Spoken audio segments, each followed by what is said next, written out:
Hello and welcome to Forgotten Fronts, to the 4th episode of my Scourge of War Gettysburg playthrough, where we'll be playing the scenario, Wadsworth's 111. But now, the history. If you want us to get right into the scenario, a time will appear on your screen. Wait for it.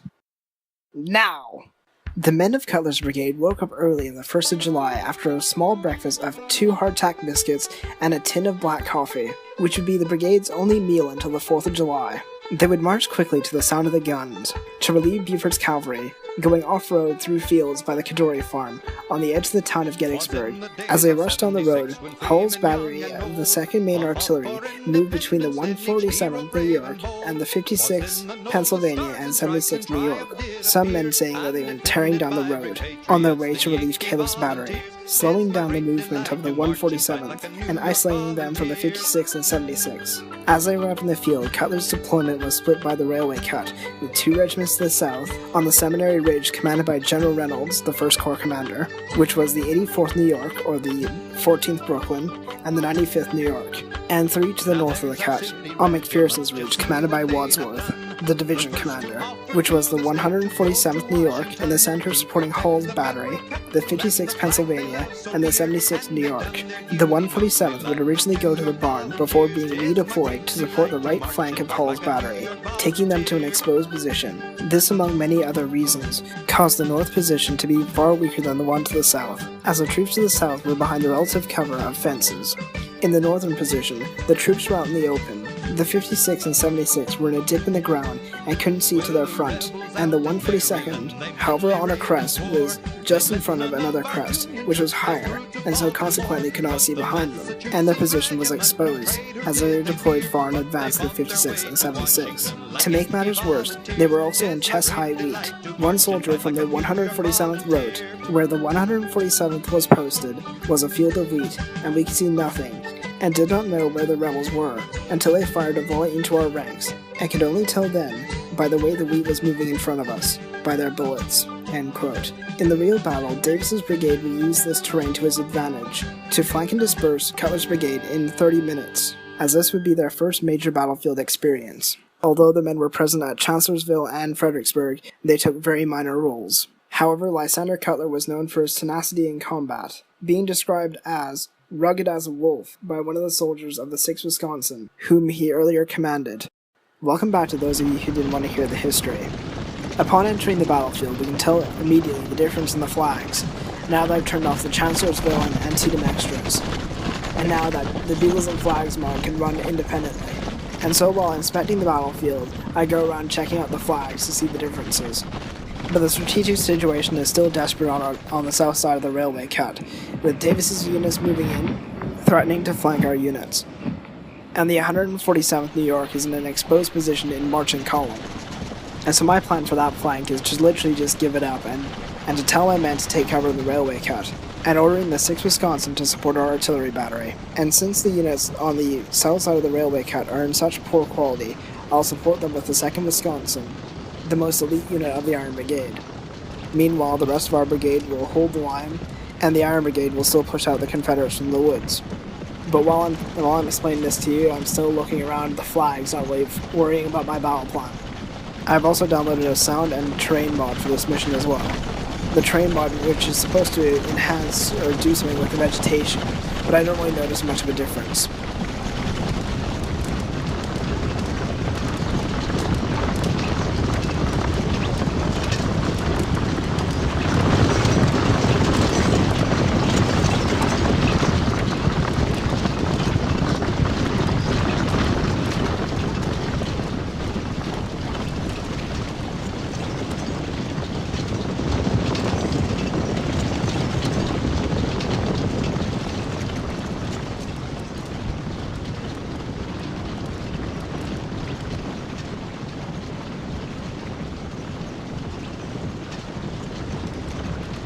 But anyway, starting the mission, I move up Wadsworth to take the main victory point at McPherson's farm, before withdrawing Cutler's brigade to the railway cut.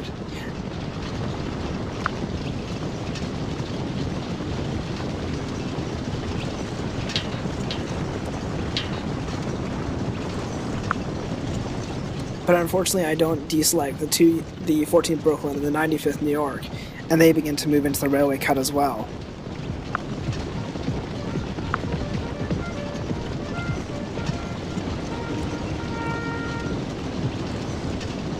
Until I notice that, and then tell them to move back to the McPherson's farmstead.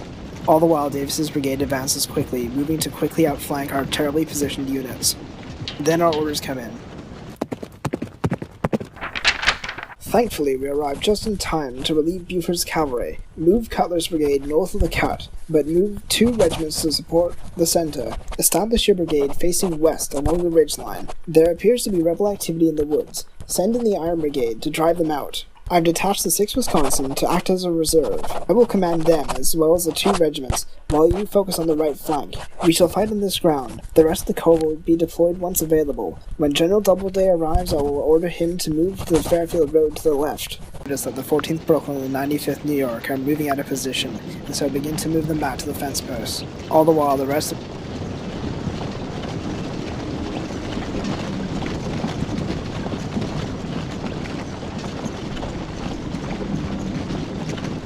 Cutler's brigade is taking ages to move into the railway cut, and Davis's brigade has already reached the battery of artillery.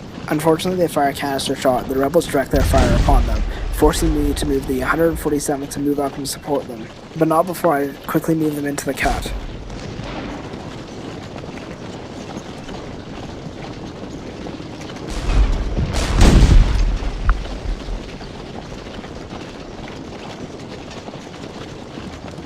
Moving back to the southern position, I detach the 2nd Wisconsin and move the rest of the Iron Brigade to assault through Hearp's Wood. I move up the 2nd Wisconsin to support the flank.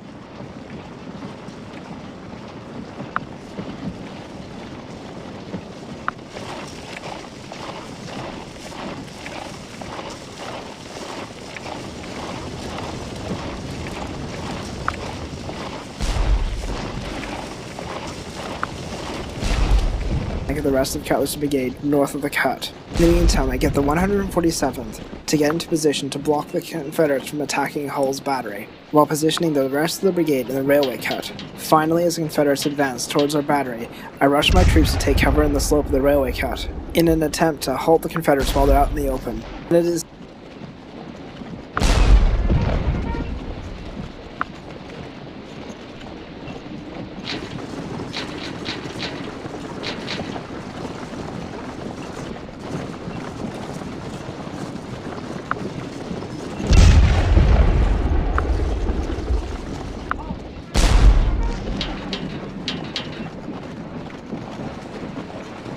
successful. In the meantime, I move up the 76th New York to shoot in their flank, but the Confederates send in more troops to flank them. While us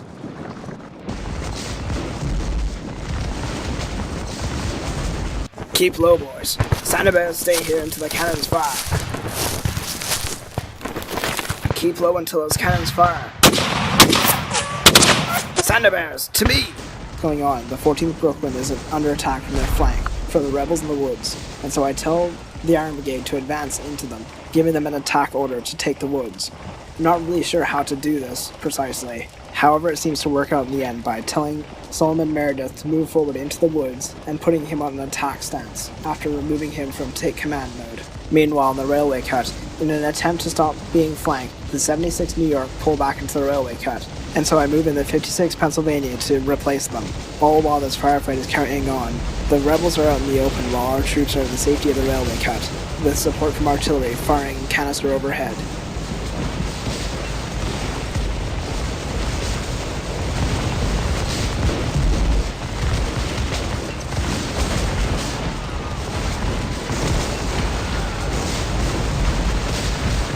Moving back to the firefight in the woods, I tell the 95th New York to move up and support the 14th Brooklyn, who are taking heavy casualties due to being out in the open and their bright red uniforms, probably not helping matters either, while the Confederates are in the relative cover of the woods. All the while, the Iron Brigade is moving into their flank, directed by General Reynolds.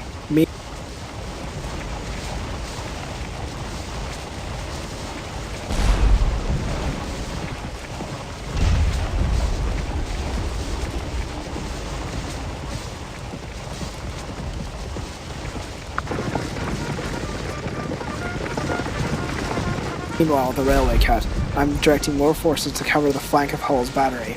However, the forces I have available to me at the time are of poor quality and are extremely outnumbered. Noticing more forces coming into the center of our line from Davis's brigade, I moved the 56th Pennsylvania to take cover in the railway cut to cover the center, all the while the 11th Mississippi moves to flank our entire brigade and to attack our cannons directly. However, they take heavy casualties as they're rushing over open ground and are being targeted by rifle and cannon fire.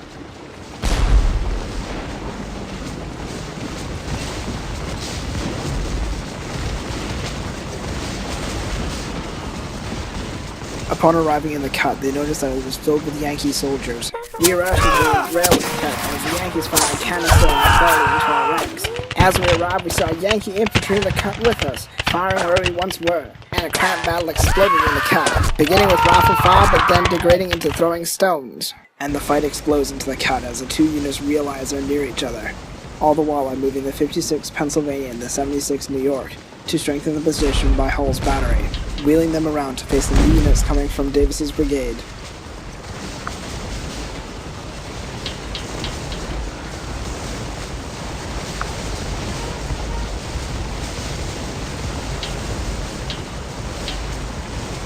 Meanwhile, by the fields, I adjust the position of the 95th New York to allow more of the troops to fire, distracting the Confederates in the woods for the Iron Brigade's counterattack, which is now beginning as they move up in battle line.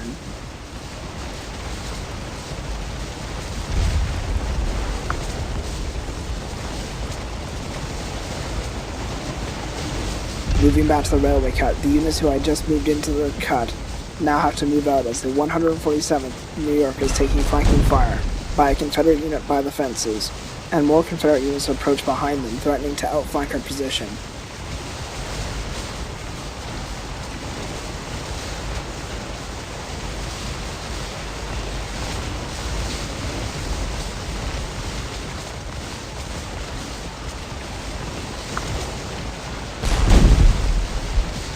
I moved the 56th New York to pin them, while I moved the 76th New York to move up and flank them, using the same fence that they're hiding behind as cover.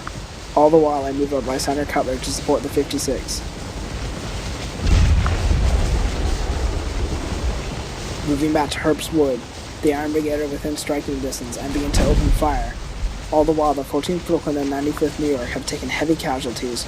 While they're attacking, the AA makes an interesting decision of moving the 24th Michigan around to their right, which I think is stupid, so I tell them to move around to the left, and can outflank more units.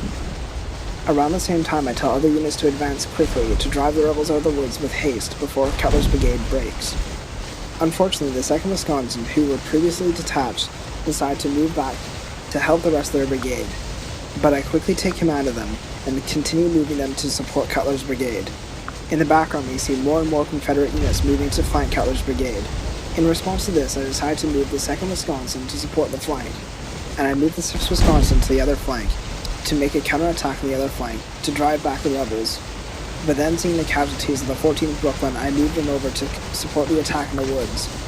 But then I change my mind for a third time, moving the 6th Wisconsin to the fences just north of Hull's battery, as it appears that 3 rebel units are planning to attack over the cut there.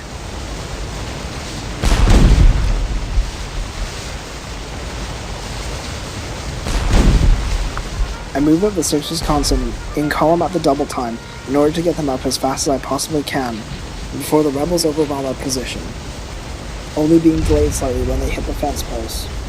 In the meantime, the majority of the rebel regiments are concentrating on the 147th.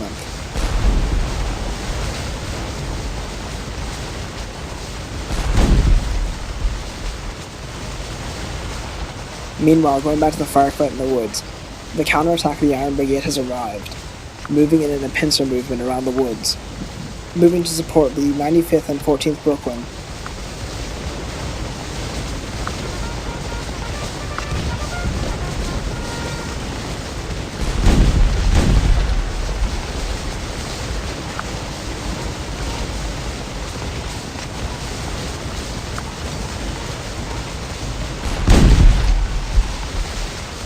Meanwhile, over at the railway cut, my worst fears are realized, as the rebels move 2 regiments over the railway cut, hitting the 6th Wisconsin.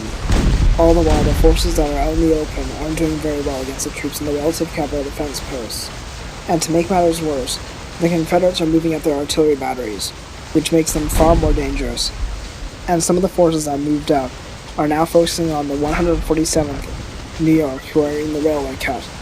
Much to my dismay, the troops attacking the flank of the Confederate forces hiding behind the railway cut are not doing as much damage as I wished. And while going to the firefight in the woods, it appears the Confederates are charging the 6th Wisconsin, but they stop at the last possible moment. When we get to Hearp's Woods, it appears we've almost completely surrounded Archer's brigade, and I keep advancing forces behind them to amp up the pressure as the fight around the railway cut is getting desperate. It is my regret to inform you that General Reynolds has been killed while leading the attack on Hearp's Wood, and that General Doubleday has been contacted and will command the 1st Corps. As more Confederate troops swarm over the cut towards the 6th Wisconsin, they bring themselves in range of the cannon, who blast shell and canister into their ranks.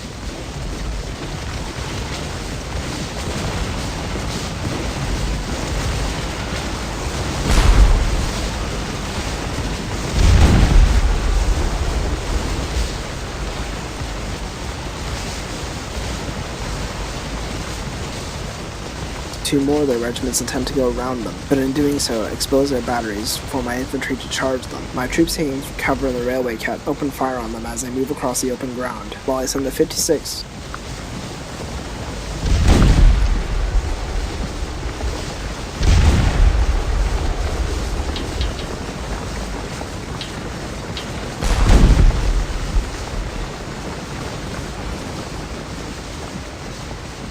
Pennsylvania to charge the cannon. Initially, I move up the 2nd Wisconsin to support them, but then I change my mind, moving them up to the fences by the Confederate units. The 56th charging over the open ground, only covered by the wheat, charging the cannon battery, taking canister fire as they go. But in the end, they make it to the battery, capturing all the guns of the battery and their officer, as well as driving away the other batteries. Now we have to end that guns are exposed. That's the double. Charge!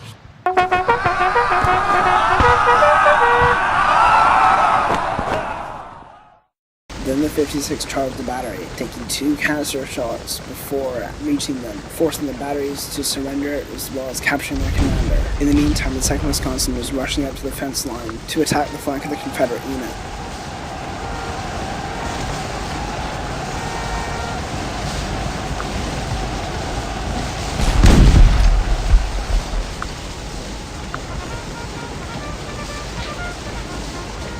As the 56 make their mark, forcing one battery to surrender.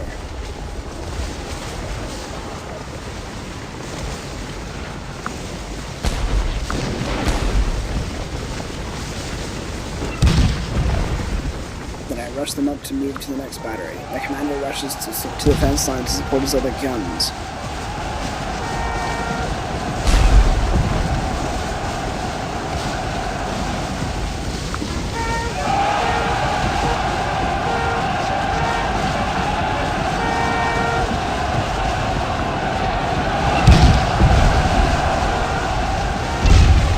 As we charge over the fence line, we capture him, but then I get greedy and try to get the next battery as well.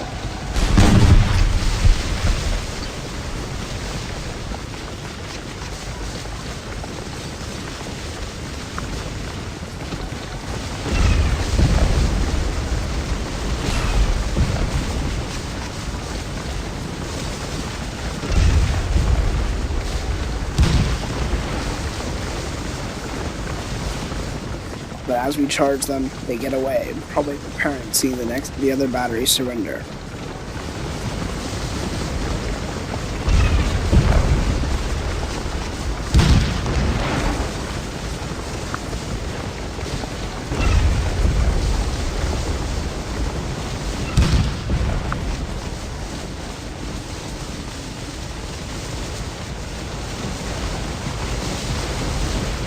Moving back to the firefight in the field, the 95th New York has been flanked, and so I tell them to fall back.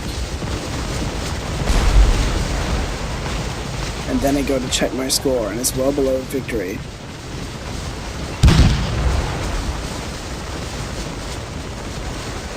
As I move the 95th New York to deny my flank, I move in the 6th Wisconsin to support them, now that the majority of the Confederate units have moved back over the cut.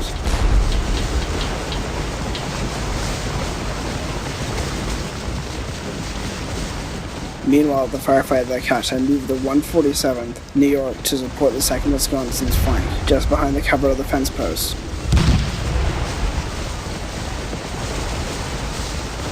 Going back to the firefight in the woods, I increased the pressure by moving in more units, like the 24th Michigan.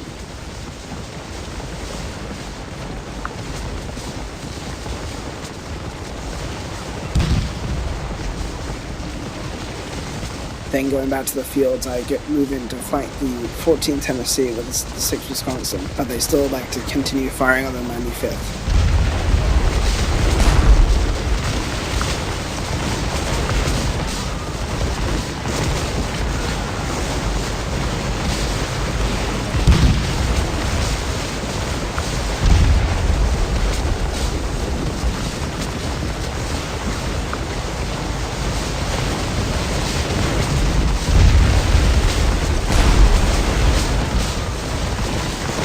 But then we open a devastating volley upon them when they face the 6th Wisconsin, and Archer's replacement rushes up to support them.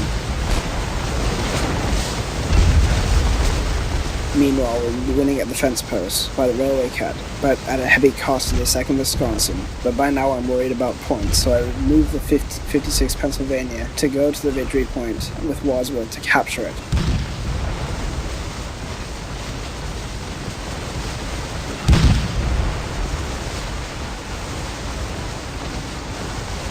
By now, the casualties of the firefight in the woodlot are increasingly heavy, thanks to the necessary sacrifice to the 14th Brooklyn with 83 casualties. We've almost driven out the rebels from the woods.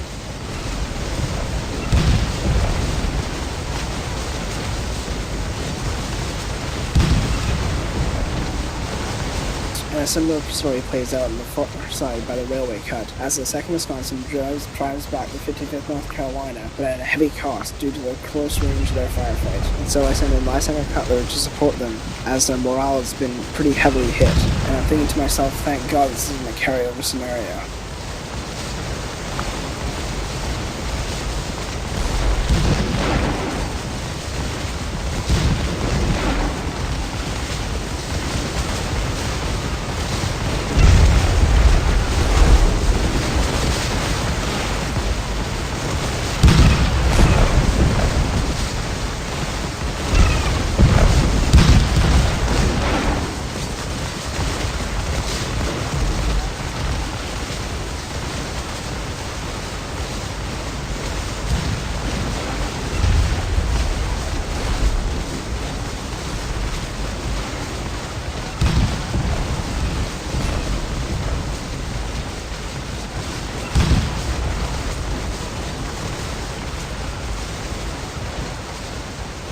Now the 56 is moving at the double quick in line formation, attempting to get to the victory point, but then I tell them to go into regular time and into column formation so their fatigue won't take a huge hit. But while that's going on, the rebel units have broken right by the railway cut, and so to finish them off, I send in the remains of the 2nd Wisconsin to support the 76th New York, while sending the 147th New York to move in as a flanking attack to the nearby fence post.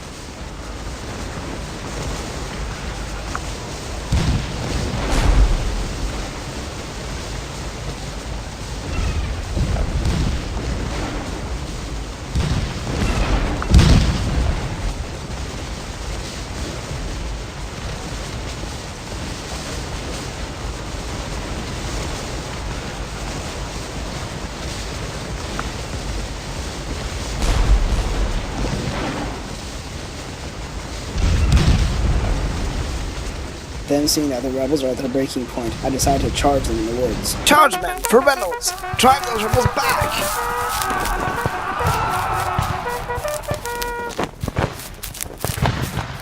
Then the Black Hats exploded out of the woods with their long bayonets, surprising our units who were engaged the Yankees out in the fields. All who did not flee were quickly captured or killed. Then we charged the 19th Indiana into the rebels who were falling back, and they break quickly. The 24th Michigan support their flank by charging up to the fence post at the double, moving to shoot at the 14th Tennessee, who are the earlier flanking force.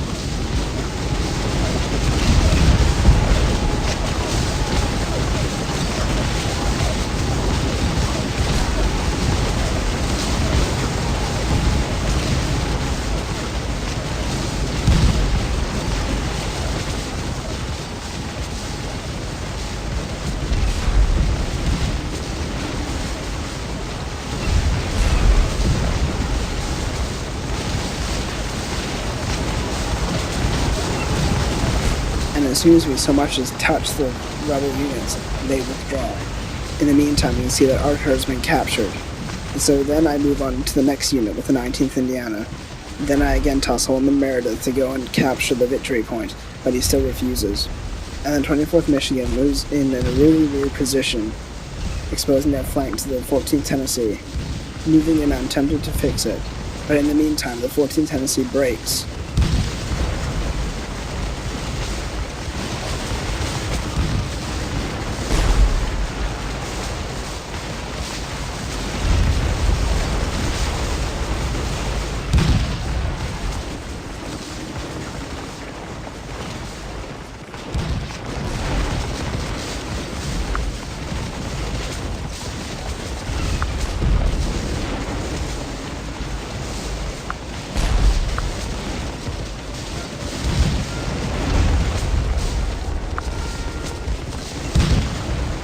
And then I send in the 19th Indiana to charge the next unit.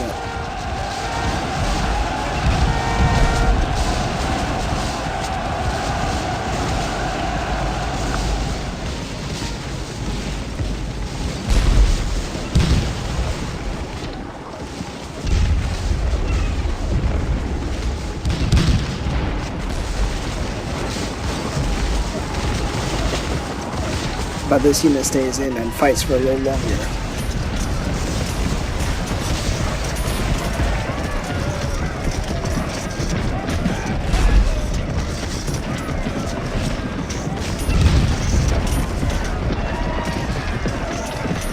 Both commanders rushing in to support them, but eventually the rebels break, thus ending the firefight in the woods. After that, I take command of Solomon Meredith, and tell the units of his brigade to form a double line, and to begin to capture Herb's Wood.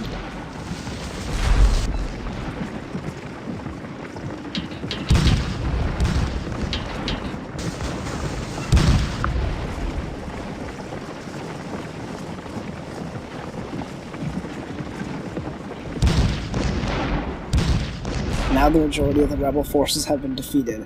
One more Confederate brigade advances on its own. As the last unit attacks, it doesn't stand for long. As we pour a few shots into it, it already withdraws due to the heavy cannon fire.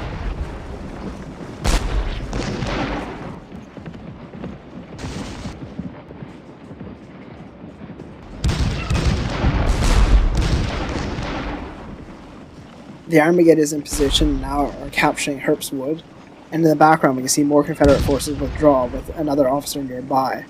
I suspect General Heath, maybe.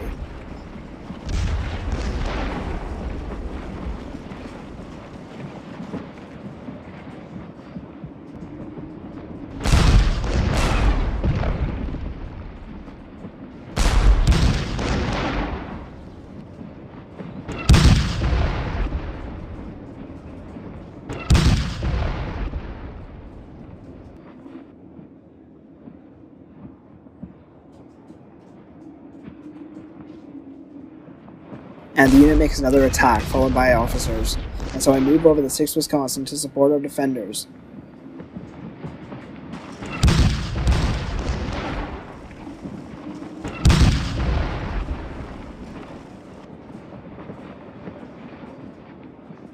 They attempt to take cover in the railway cut, but we already have forces stationed there from earlier, and I move the 6th Wisconsin in to flank them.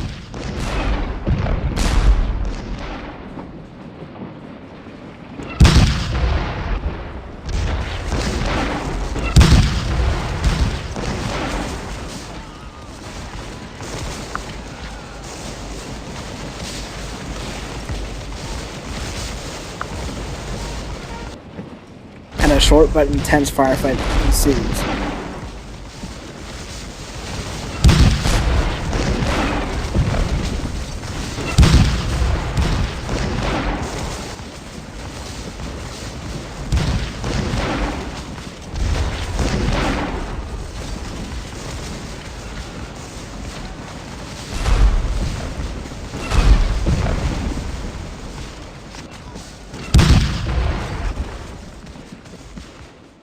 All the while I'm checking the victory points of all the rest of my troops, making sure we're taking enough points for the victory.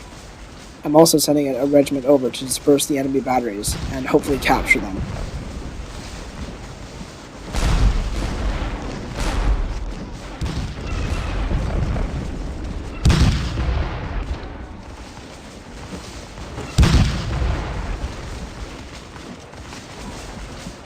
However, the firefight in the railway cut quickly finishes, and our troops stare at each other down the cut. Eventually, I tell my troops to take cover, all the while sending a regiment of infantry to go take the enemy batteries. And not really much happens now, as I move the troops to the batteries, and so I'm going to turn it up to 4 speed, so hold on to your hats. All the while this is happening, I'm checking the points of my troops and moving this unit around so I don't need to deal with the lying down Confederate infantry in the fields to go and attack the rear battery, and then go and attack the battery in front of them. All the while hopefully avoiding contact with that lying down Confederate infantry.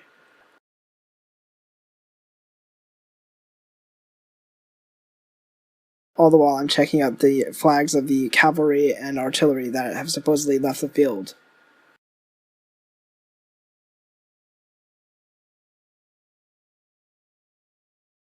And then eventually my troops get over the fence, and we begin to charge toward the final battery, and I begin to move them at the double as they readjust to fire at my advancing troops. They go charging down the way, crushing the wheat in their path, as the men adjust their guns and load canister.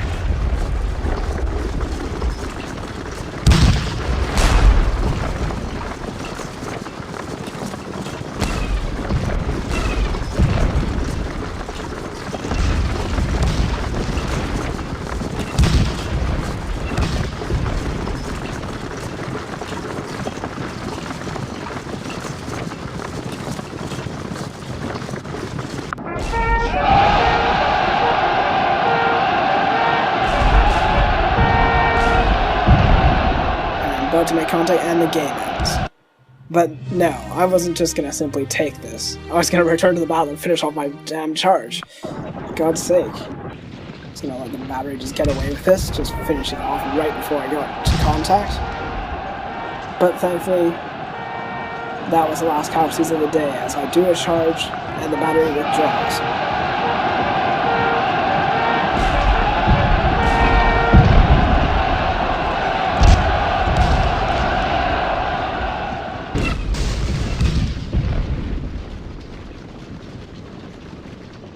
And now I end the battle, on my terms.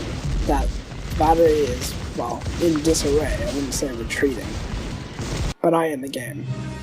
And the game is over. And apparently I did so well I get two announcements of victory. And so we got 1,646 points. Now to go over my troops. And the Armageddon has done pretty damn well, nearly getting 1,000 points.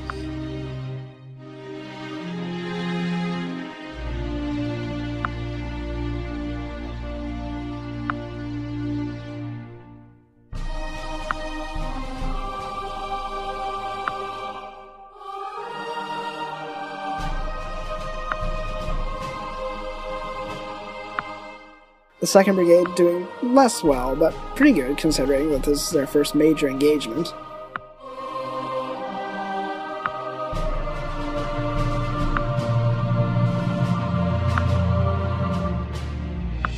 And since they were a big part of the battle, I did want to go over the cannons, which did do quite well as well, getting 300 points.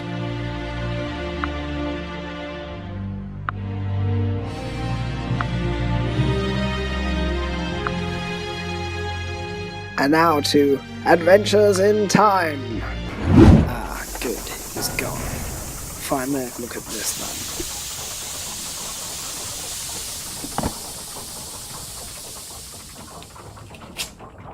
Dear Master York, truly the plan of joining the Knights of the Realm has paid off.